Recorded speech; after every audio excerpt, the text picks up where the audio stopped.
Good morning. Thank you sa mga nag-alala sa akin. At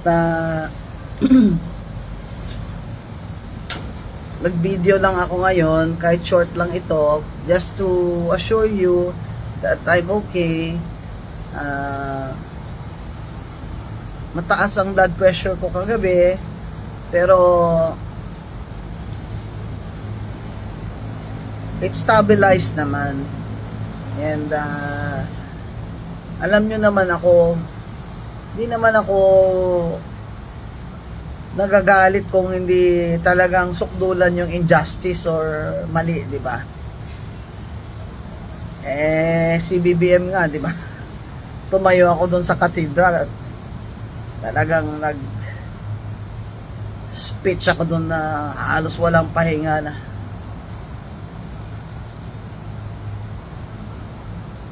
Banat talaga. Ito, hindi naman pwedeng palampasin yun pag inaalipusta ka na. Dinidefend ko nga ibang tao pag ginaganon sila. Sarili ko pa kaya.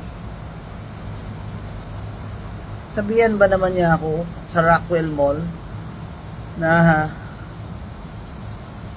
you're coughing, you should leave the mall, you should stay at home. Ha? Doon yun nagsimula. Saka ang dami kong kilala doon sa Rockwell Mall. Nakapaligid doon yung mga residents doon. Kilala ko yan sila. Kilala nila ako. Isa pa nga, sinabi pa siya sa akin nung tinuntahan ko siya, I'm sorry sir for the commotion. Sabi nga niya, Miss Gonson. Gumanon pa nga eh. Ibig sabihin, napahiya talaga ako doon sa ginawa ng taong yun. Sabihan ka ba naman? Don't you have money to buy a mask? Bawal pala sa kanya kahit umubo ka lang minsan. Kahit nasa public place ka, Rockwell Mall ka. Ama yung mga tao doon, they're very courteous, ha?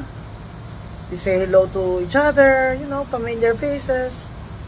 Obviously, hindi siya taga doon. Later we found out na hindi talaga sila taga doon. Kasi nung nasa police station na sila, syempre may mga ID na sila. Nagreklamo po talaga ako sa police and filed the case for unjust fixation and grave oral defamation last night. Kahit gabing-gabi na I wasn't feeling well and tired and I had no dinner. Many people naman na kontra sa akin, they're taking advantage of this to malign me. Pinapaalala ko lang po sa tumuha ng video na bawal po talaga sa batas yun, kaya pinagbabawal yun sa Rockwell Mall. You have violated my right to privacy and that is a criminal offense. Kaya sana po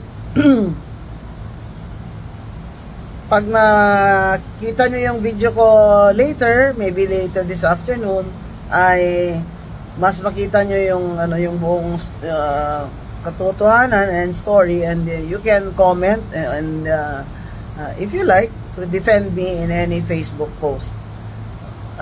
Thank you very much. I'm okay. I'll just rest today.